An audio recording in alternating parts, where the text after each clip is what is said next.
In this video, we will show you how to operate and install the Poolguard model PGRM-SB above ground pool alarm and spa alarm. This alarm is certified by NSF to the ASTM standard F2208. If you're not familiar with who NSF is, you can go to nsf.org. There's a tab there that says Search Certified Products. You can hit that tab, type in Poolguard, and it will bring up both of our alarms. But in this video, we will show you how to operate the model PGRM-SB. So let's go ahead and open the box and take out the contents. The first thing we have is the remote receiver. This goes inside your home. This alarm will sound in the home when the alarm sounds at the pool. This is the power supply. This powers the remote receiver. So we'll just show you how to hook that up. All you have to do is untwist the twist tie,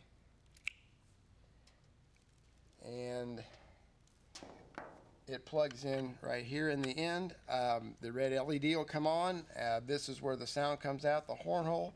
That's all there is to it. There's no on-off button. You just plug it in. Here is the manual, the red reset sleep key, and the tether clip inside the manual pack. Here is the actual alarm itself. And here is the red stand that you set the alarm on when it's not in the pool. So let's go ahead and open the manual pack.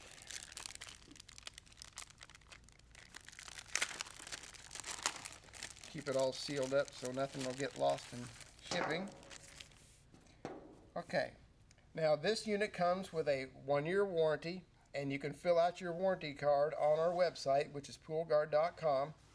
And what you'll need is the serial number to fill that out. It's right here on the back of the unit. So just fill that out with your other information and send it back to us. Okay, this unit operates off of a 9-volt battery, which has an approximate 1-year battery life. To install the battery, I'll go ahead and show you. These are just finger tight, and you want to put them back just finger tight. They don't have to be really tight. So we'll just go ahead and take these off. Doesn't take any tools. And we'll go ahead and remove the red cone. Now here's the circuit board inside, and I'll go ahead and hook the battery up. Now after I hook the battery up, this alarm will sound. It will wake up and start going off and tell you everything's okay. We're going to have to put the unit to sleep at that time, and to do that we will need to hold this red reset key up to this area of the circuit board for about 3 to 4 seconds to put the unit to sleep. And I'll show you that right now. So we hook the battery up, energizer, the alarm goes off, hold it right there, the alarm goes to sleep. Now the alarm is asleep, and we can go ahead and put the unit back together. Now you want to make sure that you put the cone, the portion of the buoy back on in the same way that it came off, which means everything faces the tether string, just like that. So now that we have that back on there, we can just go ahead and reinsert these and just finger tighten them down. Up here is the LED. This will flash once approximately every 10 seconds when it's in the pool to let you know that it's on and everything's working okay, the battery's working okay. Here is the reset sleep decal. This is where you will hold the red key up to either put it to sleep or reset it, or use a couple of the other functions I will show you in a while. Here is the tether string. This is actually what holds the unit secure so the unit doesn't float all around the pool.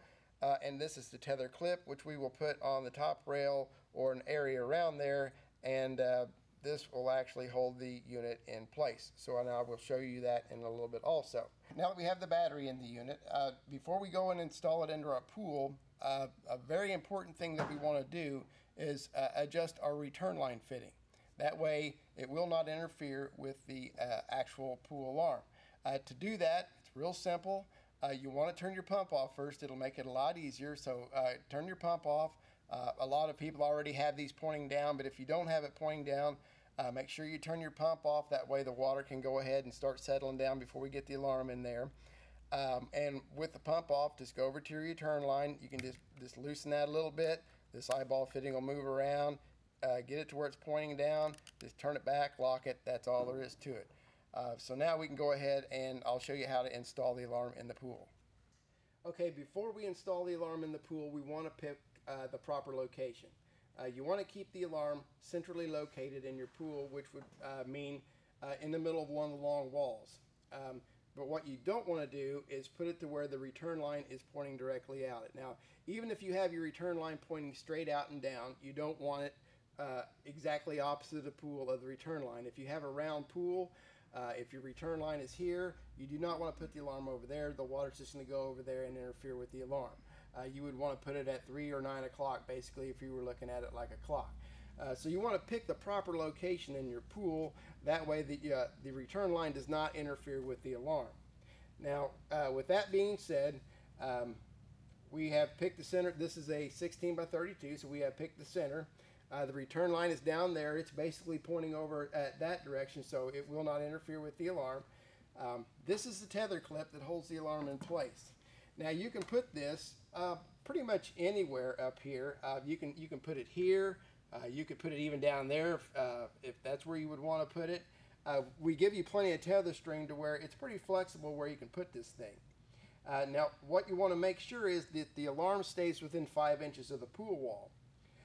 And I'll show you how to do that. It's real simple. But this top rail is fairly wide, but if you have an above ground pool that has a really wide top rail, one thing you might want to do to be able to keep the alarm closer to the pool wall, it would be to put it on top of the vertical end cap. Because we all know the walls sink in and then they come out much farther here, and the wall won't be back in there as far. So to let your alarm operate properly, if you have a really wide top rail, just use the vertical end cap as I've shown right here. But we're going to go ahead and show you how to install the tether clip. And it opens on one end, and you want to put the opening away from the pool water. So we'll go ahead and take this off, and we will just stick this right here. Just like that, press it down. Now the alarm, when you set it down in the pool, it is going to go off, so we're going to need to reset the alarm. And I'll show you some other functions about that here in a little bit, but for right now, I'll just go ahead and set this down in there, and it will go off. The LED is flashing. I'll use the reset key, and I'll just reset the alarm real quick. Now, at this point, you want to measure out from your pool wall and see that the alarm is within 5 inches, which we're good. You bring this over,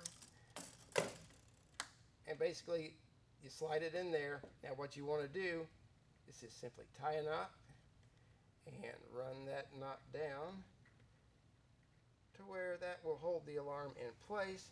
Give it a snug tug, and now it's set that way, and you can use that same knot every time you take it in and out of the pool. Really simple. So now, if anybody would come over, a child or whatever, and remove the alarm out of the pool, the unit will sound. And you would need your reset key to put it to sleep. Now, I will go ahead and show you a couple of functions, how to put this in and out of the pool silently. If you want to put it in the pool silently, you hold this up, the old red reset key, it will chirp, and it gives you 10 seconds to set the alarm down in the pool. After 10 seconds, the alarm will chirp, and it will be guarding your pool. Now the alarm's guarding your pool. If you want to take the alarm out silently, you hold the red reset key for about a second, and the unit will chirp. Now you have 5 seconds to lift the alarm out of the pool, and after 5 seconds, the alarm will chirp, and you can go ahead and take that out, and you can set the alarm on the wire stand. Okay, let's go ahead and put the unit back in the pool silently. So we'll hold the red reset key up here for about a second, and the alarm will chirp. And we have 10 seconds to set the alarm down in the pool, put the head of the string in the clip, and you're good to go. And now it's guarding your pool. Now you want to remember that you want to remove the alarm from the pool when you're going to swim. And when you're done swimming, wait till the water calms down. You can put the alarm back in the pool. Okay, I want to show you some other functions of the silent removal and installation. Let's say you're wanting to put the alarm back in the pool. So you hold the red key up there and it chirps, but you decide you don't want to put it back in the pool. You want to swim some more. So you set it back on the wire stand. After 10 seconds, the alarm will chirp and it just goes back to sleep. It knows it's not in the pool, so it will just go back to sleep. And that function also works. I'll go ahead and put it back in the pool silently. Chirps. Set the alarm down in the pool. Put the tether string in the clip. After 10 seconds, the alarm will chirp, and now it's guarding your pool. So let's say you decide you want to go swimming, and so you want to take it out silently. So you hold the red reset key up there for about a second, and it chirps, but then you decide, I'm going to swim later. So after 5 seconds, the alarm will chirp, and it knows it's still in the pool, so it'll just go ahead and continue to guard your pool. Just remember to remove the alarm from your pool when you're going to swim, and wait till your pool calms down before you put the alarm back in. If you have any questions at all, give us a call at 1-800-242-7163. You can also email us at sales@poolguard.com or at info@poolguard.com. We'll be glad to answer any questions, and just be safe around your pool.